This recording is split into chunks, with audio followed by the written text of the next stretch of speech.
नमस्कार दोस्तों, मैं हूं नवीन कुमार। आज के वीडियो में हमेशा की तरह दो कहानियां हैं। दोनों ही सच्ची और दिलचस्प हैं, इसलिए आप आखिर तक जरूर देखना। आज की पहली कहानी उत्तर प्रदेश की है। ये बात 2025 की है। उत्तर प्रदेश में लखनऊ कानपुर रोड पर बंथरा थाना आता है। इसी थाने के क्षेत्र के दादूपुर में डेस्टिन सिटी कॉलोनी है, जहां स्वास्तिक एसोसिएट कंपनी के मालिक विवेक सिंह रहते थे।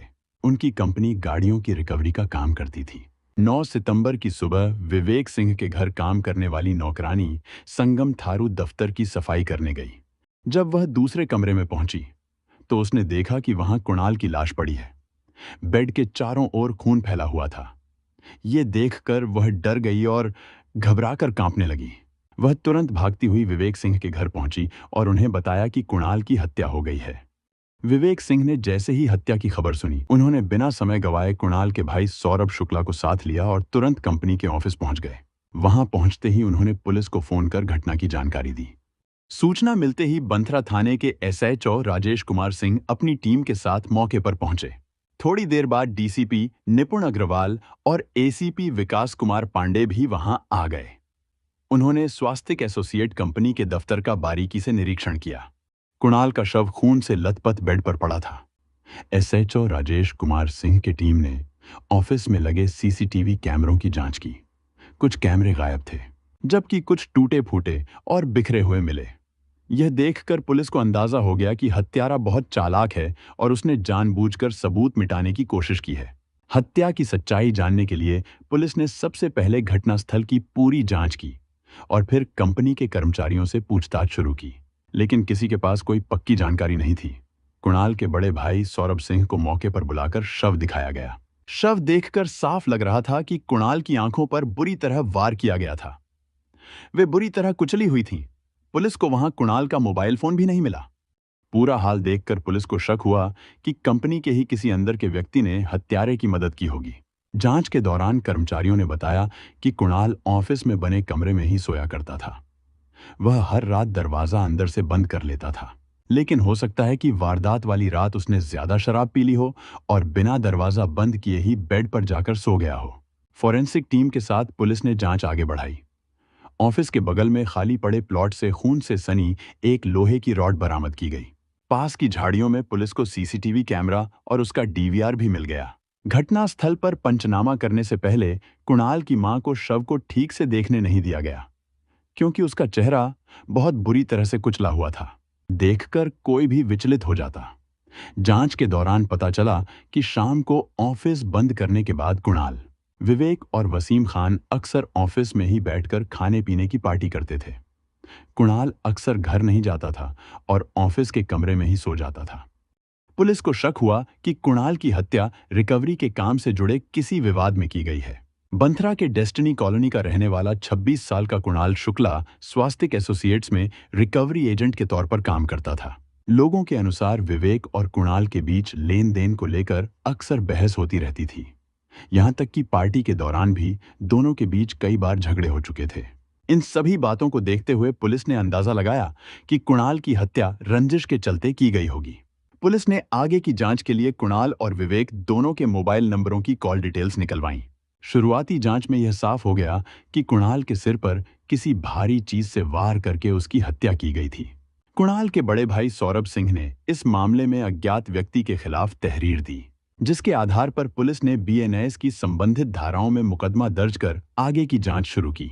कंपनी के भरोसेमंद सूत्रों से मिली जानकारी के आधार पर पुलिस एक अहम नतीजे पर पहुंची। हत्या से पहले विवेक सिंह ने अपने साथी वसीम खान से फोन पर बात की थी। साथ ही कुणाल के मोबाइल रिकॉर्ड से पता चला कि उसकी बातचीत अक्सर विवेक सिंह की पत्नी मालती सिंह से भी होती थी। इन डिजिटल सबूतों के आधार पर पुलिस को कुणाल हत्याकांड की गुत्थी सुलझाने में ज्यादा वक्त नहीं लगा। विवेक सिंह और वसीम खान दोनों को हिरासत में लेकर सख्ती से पूछताछ की गई। पूछताछ में वसीम खान ने कबूल कर लिया कि हत्या उसी ने की थी। वसीम ने बताया कि 8 सितंबर 2025 को ऑफिस में ही हत्या की योजना बनाई गई थी। विवेक सिंह ने उसे इस काम के बदले मकान देने का लालच दिया था। पैसे के लेन देन को लेकर वसीम और कुणाल के बीच पहले से ही मनमुटाव था, इसलिए वह इस साजिश में शामिल हो गया। पूछताछ में सामने आया कि विवेक सिंह को अपनी पत्नी और कुणाल के बीच बने अवैध संबंधों की जानकारी मिल चुकी थी, जिससे उसकी बदनामी हो रही थी। इसी बात से नाराज होकर विवेक ने कुणाल को रास्ते से हटाने की योजना बनाई। विवेक ने वसीम अली खान, जो मूल रूप से गाजीपुर जिले के करीमुद्दीनपुर के महेन गांव का रहने वाला था और लखनऊ के सरोजनी नगर गौरी बाजार में किराए पर रहता था, को इसमें शामिल किया। विवेक ने वसीम से वादा किया कि अगर वह काम पूरा कर दे तो उसे नया मकान बनवा कर दिया जाएगा। योजना के तहत विवेक ने ऑफिस में पहले से ही लोहे की रॉड रखवा दी थी। सही मौका देखकर उसने वसीम को संकेत दिया और उसी रात वसीम ने कुणाल की हत्या कर दी। यह बयान पुलिस के लिए बहुत अहम साबित हुआ। वसीम को हिरासत में लेने के बाद 10 सितंबर को एसएचओ राजेश कुमार सिंह अपनी टीम के साथ स्वास्तिक एसोसिएट कंपनी के ऑफिस पहुंचे और वहां से विवेक सिंह को गिरफ्तार कर लिया। जब विवेक से डीसीपी निपुण अग्रवाल के सामने पूछताछ की गई तो उसने भी अपना जुर्म कबूल कर लिया। विवेक ने बताया कि रात को उसे पता चला था कि कुणाल ऑफिस में अकेला है। उसने यह जानकारी वसीम अली खान को दी है, जो मौके पर पहुंचा और लोहे की रॉड से ताबड़तोड़ वार कर कुणाल की हत्या कर दी। हत्या के बाद उसने लोहे की रॉड को ऑफिस के बगल वाले प्लॉट में फेंक दिया और वहां से भाग गया। पुलिस ने बाद में वही लोहे की रॉड बरामद कर लिया था। वसीम ने बताया कि हत्या करने के बाद वह कुणाल का मोबाइल लेकर गिट्टी प्लांट की तरफ गया, जहां विवेक पहले से उसका इंतजार कर रहा था। वहां उसने अपने खून से सने कपड़े धोए और उन्हें पॉलिथिन में रखकर प्लांट के पास बने टॉयलेट में छिपा दिया। इसके बाद उसने दूसरी टी-शर्ट पहनी और पकड़े जाने के डर से कुणाल का मोबाइल नाले में फेंक दिया। पुलिस की जांच में सामने आया कि विवेक सिंह उत्तर प्रदेश के लखनऊ कानपुर रोड पर बंथरा थाना क्षेत्र के दादूपुर डेस्टिनी सिटी कॉलोनी में रहता था। उसकी कंपनी स्वास्तिक एसोसिएट्स गाड़ियों की रिकवरी का काम करती थी। करीब 4 साल पहले कुणाल शुक्ला, जो अयोध्या के धनुआपुर गांव का रहने वाला था, कंपनी में काम करने आया था। 26 साल का हट्टा-कट्टा होशियार और मिलनसार युवक होने के कारण विवेक ने उसे जल्दी ही रिकवरी एजेंट के रूप में अपने साथ जोड़ लिया। कुणाल ने काम को अच्छी तरह संभाल लिया, जिससे कंपनी की आमदनी बढ़ने लगी और विवेक उस पर काफी भरोसा करने लगा। कुणाल के पापा अशोक शुक्ला फैजाबाद रोडवेज डिपो में ड्राइवर थे। उन्होंने दादूपुर में अपना घर बनवा लिया था। कुणाल अपनी मम्मी सुधा और बड़े भाई सौरभ शुक्ला के साथ वहीं रहता था। पास ही विवेक सिंह का घर भी था। इस वजह से कुणाल और विवेक काफी नजदीक हो गए थे। धीरे धीरे कुणाल विवेक के घर भी आने जाने लगा। दोनों परिवारों में अच्छे रिश्ते बन गए थे। कुणाल हर काम में विवेक का भरोसा जीत चुका था, इसलिए दोनों के बीच दोस्ती और गहरी हो गई थी। काम खत्म होने के बाद अक्सर ऑफिस में देर रात तक पार्टी करते और कभी-कभी बाहर भी साथ जाते। कई बार जब विवेक शराब पीकर ज्यादा नशे में हो जाता तो कुणाल ही उसे सहारा देकर घर तक छोड़ देता। उस समय विवेक की पत्नी मालती भीतर ही भीतर परेशान हो जाती थी, जबकि कुणाल मजाक में हल्की-फुल्की बातें कर देता। हालांकि कुणाल के मजाक से मालती को ज्यादा बुरा नहीं लगता था, लेकिन सच यह था कि विवेक अक्सर शराब पीकर नशे में हो जाता था, जिससे मालती परेशान रहती थी। कुणाल यह बात अच्छी तरह समझ गया था। वह मालती की तकलीफ और परेशानियों को भांपकर उसे सहानुभूति और प्यार से सहारा देता था। एक दिन कुणाल और मालती साथ थे, जबकि विवेक दूसरे कमरे में शराब के नशे में सो रहा था। मालती थोड़ी बहक गई और अपने मन की बातें कुणाल से बोलने लगी। वह पति से मिलने वाले प्यार और सुख की कमी के बारे में बता रही थी। धीरे धीरे दोनों के बीच नजदीकियां बढ़ गईं और उस वक्त उन्हें यह एहसास नहीं हुआ कि वे गलत कर रहे हैं। कुणाल भूल गया कि वह अपने मालिक की पत्नी के साथ है और मालती भी भूल चुकी थी कि उसने पति के दूसरे कमरे में रहते हुए गैर मर्द के साथ संबंध बनाए। सुबह होने से पहले मालती ने कुणाल को अपने कमरे से बाहर भेज दिया और दिन की रूटीन में ऐसे लगने लगा जैसे पिछली रात कुछ हुआ ही नहीं। विवेक भी ऑफिस जाने की तैयारी में लगा था। इस दौरान उसकी नजर बेड के एक किनारे पड़े कुणाल के पर्स पर गई। उसने पर्स उठाया और मालती से पूछ लिया, "ये कुणाल का पर्स यहाँ कैसे?"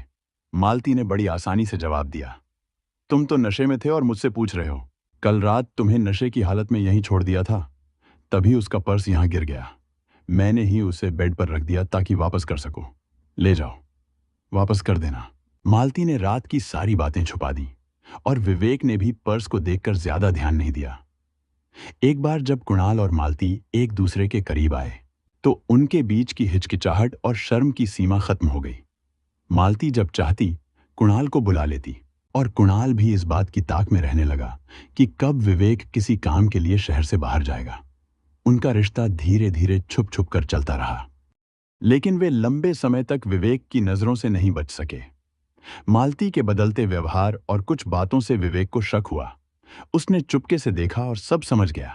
विवेक इस पर चुप नहीं बैठा और सीधे मालती से बात की। उसने उसे सख्ती से मना किया कि ऐसा न करे, लेकिन मालती इससे नाराज हो गई और उलझ गई। उसने विवेक पर झूठे आरोप लगाने शुरू कर दिए और बिजनेस में आने वाले घाटे और परेशानियों का गुस्सा भी उसी पर निकालने लगी। इस तरह वह अपने पति से नाराज हो गई। विवेक हैरान रह गया। वह कुणाल से इस बारे में बात कर सकता था।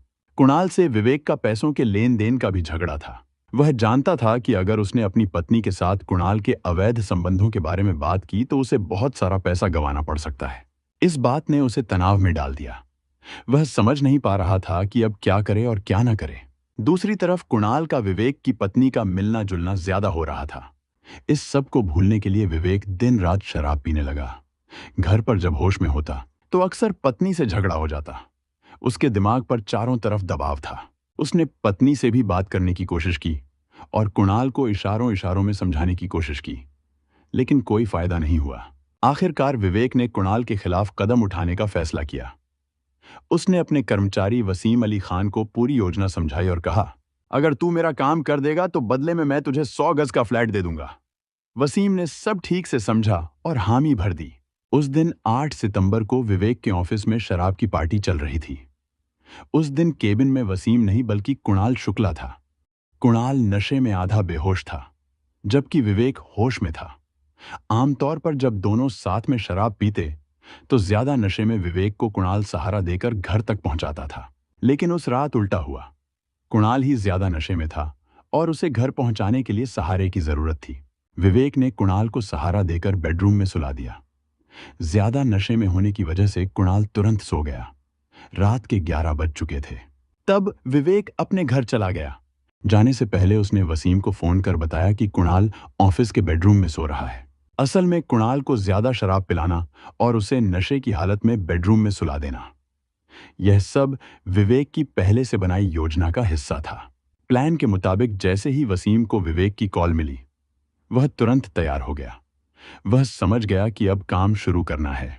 थोड़ी ही देर में वसीम विवेक के ऑफिस पहुंच गया। वह सीधे उसी जगह गया जहां कुणाल बेसुध सो रहा था।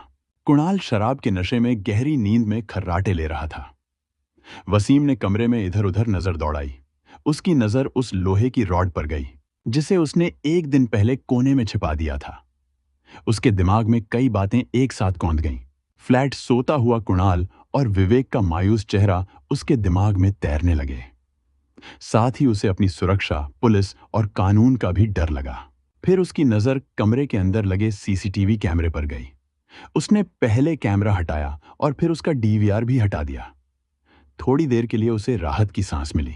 अगले ही पल वसीम ने फुर्ती से लोहे की रॉड को दोनों हाथों में पकड़ लिया और कुणाल के सिर पर तेजी से वार करना शुरू कर दिया। अचानक हुए हमले से कुणाल कुछ समय के लिए छटपटाया। चीख निकली और जल्दी ही उसकी मौत हो गई। वसीम ने लोहे की रॉड से 2-3 और वार किए। इसके बाद वह ऑफिस से सीसीटीवी और डीवीआर लेकर भाग गया और उन्हें बाहर झाड़ियों में फेंक दिया। 8-9 सितंबर की रात वसीम अली खान ने योजना के मुताबिक हत्याकांड को अंजाम दे दिया।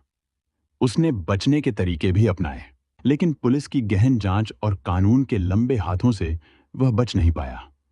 10 सितंबर को दोनों आरोपियों को पुलिस अधिकारियों के सामने पेश किया गया। उसके बाद उन्हें जेल भेज दिया गया और केस अभी अदालत में चल रहा है। आज की दूसरी कहानी उत्तर प्रदेश के गोंडा की है। ये बात 2019 की है। 25 नवंबर 2019 की बात है। उत्तर प्रदेश के गोंडा का रहने वाला रमेश गुप्ता घर पर बिस्तर पर लेटा आराम कर रहा था। तभी उसका फोन बजा तो उसने फोन उठाया और बात की। फिर कपड़े बदले और छोटे भाई सुरेश से कहा कि वो मनोज के घर जा रहा है, अगर जरूरत पड़ी तो वहीं रुक जाएगा। असल में मनोज गुप्ता के ससुर बीमार थे और सुरेश अक्सर उनकी देखभाल के लिए वहां जाता था। दोनों परिवारों में काफी अच्छे रिश्ते थे। रमेश को गए काफी देर हो गई। जब वह वापस नहीं आया तो सुरेश ने सोचा कि वो मनोज के घर रुक गया होगा। लेकिन जब 26 नवंबर की सुबह तक भी रमेश घर नहीं लौटा, तो सुरेश ने मनोज गुप्ता को फोन किया। मनोज ने बताया कि रमेश तो कल रात उनके घर आया ही नहीं था। ये बात सुनकर सुरेश परेशान हो गया। उसने रमेश को ढूंढने के लिए हर जगह तलाश की जहां वो जा सकता था, लेकिन रमेश का कुछ पता नहीं चला। 30 साल का रमेश गुप्ता अपने परिवार के साथ गोंडा के थाना कोतवाली इलाके की विष्णुपुरी कॉलोनी में रहता था। जब सुरेश रिश्तेदारों और दोस्तों से पूछते पूछते थक गया, तो उसने 29 नवंबर को कोतवाली थाने जाकर अपने भाई रमेश की गुमशुदगी की रिपोर्ट दर्ज कराई। कोतवाल आलोक राव ने सुरेश की शिकायत पर रमेश गुप्ता की गुमशुदगी दर्ज कर ली। इसके बाद उन्होंने उसकी तलाश शुरू कर दी। गोंडा शहर के सिविल लाइंस इलाके में अफीम कोठी मोहल्ले के पास एक खाली मैदान है, जिसमें बहुत सारी झाड़ियां थीं। 2 दिसंबर को जब कुछ लोग वहां गए, तो उन्हें तेज बदबू आने लगी। जब लोगों ने आसपास देखा तो एक सूखे कुएं में लाश पड़ी मिली। कुआं आधा मिट्टी से भरा था, इसलिए लाश का चेहरा साफ दिखाई दे रहा था। लोगों ने पहचान लिया कि वो लाश विष्णुपुरी कॉलोनी के रहने वाले रमेश गुप्ता की थी। रमेश के घर से उस जगह की दूरी सिर्फ 200 मीटर थी। वहां मौजूद लोगों में से एक आदमी ने जाकर रमेश के भाई सुरेश गुप्ता को बताया कि रमेश की लाश मिल गई है। सुरेश तुरंत मौके पर पहुंचा और उसने कुएं में पड़ी लाश को देखकर पहचान लिया कि वो उसके भाई रमेश की ही है। सुरेश ने तुरंत कोतवाल आलोक राव को इसकी जानकारी दी। सूचना मिलते ही इंस्पेक्टर आलोक राव, एसएसआई राजेश मिश्रा और बाकी पुलिस टीम मौके पर पहुंच गई। वहां पहले से ही भारी भीड़ जुटी हुई थी। पुलिस ने लाश को कुएं से निकलवाया। लाश काफी सड़ चुकी थी, इसलिए उसे देखकर मौत की वजह साफ नहीं हो पा रही थी। इसी बीच एसपी राजकरण नैयर और एएसपी महेंद्र कुमार भी मौके पर पहुंच गए। लाश देखने के बाद उन्होंने रमेश के भाई सुरेश से पूछताछ की। सुरेश ने शक जताया कि उसके भाई की हत्या में उसकी प्रेमिका मानसी का हाथ हो सकता है। वैसे भी अफीम कोठी मोहल्ले में ही मानसी चौरसिया का घर था, जो वहां से करीब 100 मीटर की दूरी पर था। सुरेश से पूछताछ के बाद पुलिस ने मौके की कार्रवाई पूरी की और लाश को पोस्टमार्टम के लिए भेज दिया। फिर सुरेश की शिकायत पर मानसी चौरसिया के खिलाफ धारा 302 और धारा 201 के तहत केस दर्ज कर लिया गया। इंस्पेक्टर आलोक राव ने रमेश गुप्ता के मोबाइल की कॉल डिटेल निकलवाई तो पता चला कि 25 नवंबर की रात रमेश को जो कॉल आई थी, वो मानसी चौरसिया के फोन नंबर से ही की गई थी। अब मानसी से पूछताछ करना जरूरी हो गया था, इसलिए 3 दिसंबर को इंस्पेक्टर आलोक राव और एसएसआई राजेश मिश्रा ने एक महिला कांस्टेबल की मदद से मानसी को उसके घर से हिरासत में लेकर पूछताछ के लिए कोतवाली ले आए। कोतवाली में जब मानसी से सख्ती से पूछताछ की गई, तो उसने आसानी से अपना जुर्म कबूल कर लिया। उसने बताया कि रमेश की हत्या में उसके दूसरे प्रेमी अंकित सिंह, पिता रोहित चौरसिया और भाई दीपू चौरसिया ने उसका साथ दिया था। पूछताछ के दौरान मानसी ने रमेश की हत्या की जो कहानी बताई, वह इस तरह थी। उत्तर प्रदेश के जिला गोंडा की नगर कोतवाली इलाके में रामचंद्र गुप्ता अपने परिवार के साथ रहते थे। उनके परिवार में पत्नी राजकुमारी, 2 बेटियां और 3 बेटे दिनेश, रमेश और सुरेश थे। रामचंद्र प्राइवेट नौकरी करते थे। उन्होंने बड़े बेटे दिनेश का विवाह कर दिया था, लेकिन विवाह के कुछ समय बाद दिनेश का व्यवहार ठीक न होने पर रामचंद्र ने उसे घर से निकाल दिया। यह लगभग 8 साल पहले की बात है। इस समय दिनेश अपने परिवार के साथ बस्ती जिले में रहता है। रामचंद्र ने अपनी दोनों बेटियों का भी विवाह कर दिया था। छोटे बेटे रमेश और सुरेश अब भी अविवाहित थे। रामचंद्र के कूल्हे में रॉड लगी हुई थी। उसके कारण उन्हें इन्फेक्शन हो गया था, जो किडनी और उसके आसपास फैल गया था। वह काफी समय से बीमार थे। इस वजह से उनकी देखभाल बड़ा बेटा रमेश किया करता था। देखभाल में व्यस्त होने के कारण रमेश कोई काम नहीं करता था और घर पर ही रहता था। रमेश ने बीए तक पढ़ाई की थी, जबकि सुरेश बैंक में मैनेजर के पद पर काम करने लगा था। विष्णुपुरी कॉलोनी से सटा अफीम कोठी मोहल्ला था। इसी मोहल्ले में रोहित चौरसिया अपने परिवार के साथ रहते थे। रोहित रेलवे में चतुर्थ श्रेणी कर्मचारी था। उसकी पत्नी जगदेवी का देहांत हो चुका था। रोहित के 2 बेटे दीपू चौरसिया और सूरज चौरसिया और एकलौती बेटी मानसी थी। दीपू का विवाह रीमा नाम की युवती से हो चुका था। सूरज अविवाहित था और मुंबई में रहता था। मानसी ने इंटरमीडिएट तक पढ़ाई की थी, लेकिन इसके बाद पढ़ाई में उसका मन नहीं लगा और वह घर के रोजमर्रा के काम करने लगी। रमेश और मानसी के घरों के बीच सिर्फ 200 मीटर की दूरी थी। दोनों एक दूसरे से परिचित थे। रमेश मोहल्ले में ही घूमता रहता था, इसलिए वह मानसी के चाल चलन से अच्छी तरह वाकिफ था। उसने भी मानसी की तरफ दोस्ती का हाथ बढ़ाया, जिसे मानसी ने खुशी खुशी स्वीकार कर लिया। धीरे धीरे उनकी दोस्ती प्यार में बदलने लगी। वैसे भी दोस्ती ही प्यार की पहली सीढ़ी होती है, और रमेश और मानसी दोनों यह सीढ़ी चढ़ चुके थे। दोनों साथ में काफी समय बिताने लगे और मोबाइल पर भी बातें होती रहती थीं। जैसे जैसे समय बीतता गया, उन्हें एहसास हुआ कि उनकी दोस्ती की सीमाओं को पार कर वे उससे भी आगे बढ़ चुके हैं। दोनों का प्यार दिन ब दिन बढ़ने लगा और यह तय कर लिया कि वे जीवन भर पति पत्नी के रूप में साथ रहेंगे। जब दोनों ने विवाह की बात अपने घर वालों से की, तो रमेश के घर वालों को कोई आपत्ति नहीं थी, लेकिन मानसी के पिता रोहित और भाई दीपू ने मना कर दिया। उन्होंने मानसी से कहा कि रमेश उनकी जाति का नहीं है और वह निठल्ला है, कोई कामधाम नहीं करता। ऐसे में शादी के बाद वह कैसे उसका ख्याल रख पाएगा। बाप की नसीहत मानसी के दिमाग में घर कर गई। अब तक उसने इस बारे में सोचा तक नहीं था, क्योंकि वह प्यार में इतनी डूबी थी कि कुछ समझ ही नहीं पा रही थी। लेकिन बाप की नसीहत ने जैसे उसकी आंखें खोल दी थीं। अब मानसी ने रमेश से दूरी बनानी शुरू कर दी, लेकिन रमेश उसका पीछा छोड़ने को तैयार नहीं था। इसी बीच मानसी की मुलाकात जानकी नगर मोहल्ला निवासी अंकित से हो गई।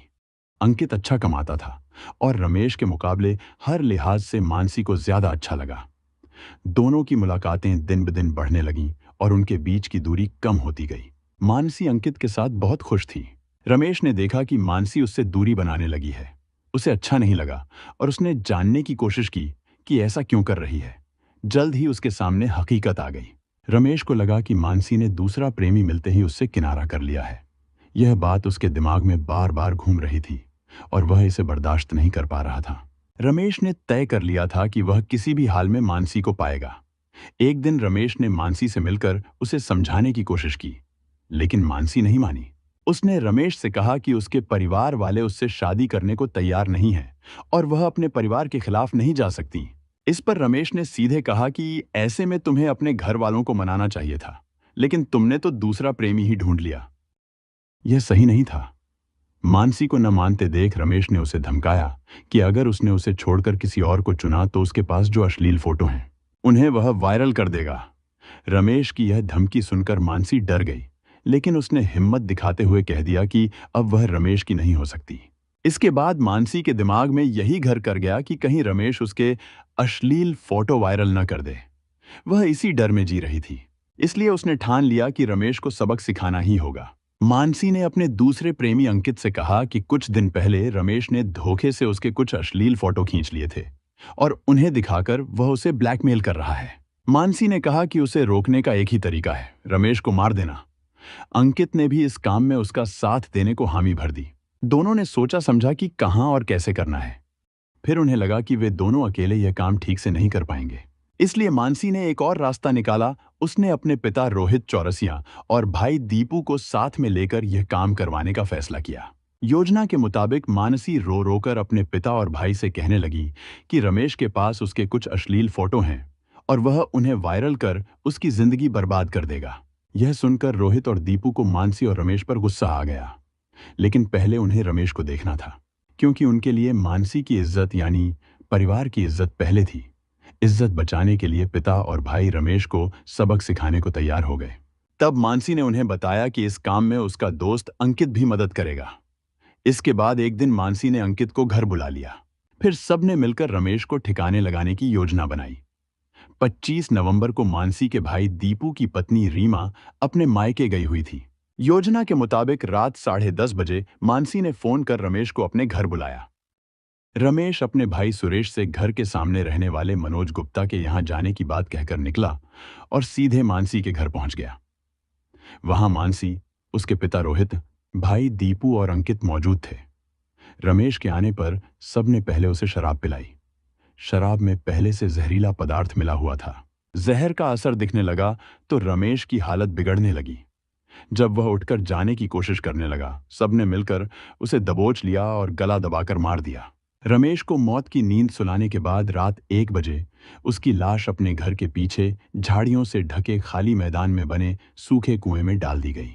इसके बाद अंकित अपने घर चला गया, लेकिन उनका गुनाह छिप न सका। मानसी चौरसिया ने सभी के नाम उजागर कर दिए, जिससे इंस्पेक्टर आलोक राव ने अंकित, रोहित चौरसिया और दीपू चौरसिया की गिरफ्तारी के लिए दबिश देना शुरू कर दी। मानसी के हिरासत में लिए जाने के बाद ही तीनों अपने घरों से फरार हो गए थे। पुलिस के दबाव के कारण अंकित ने 6 दिसंबर 2019 को कोर्ट में सरेंडर कर दिया।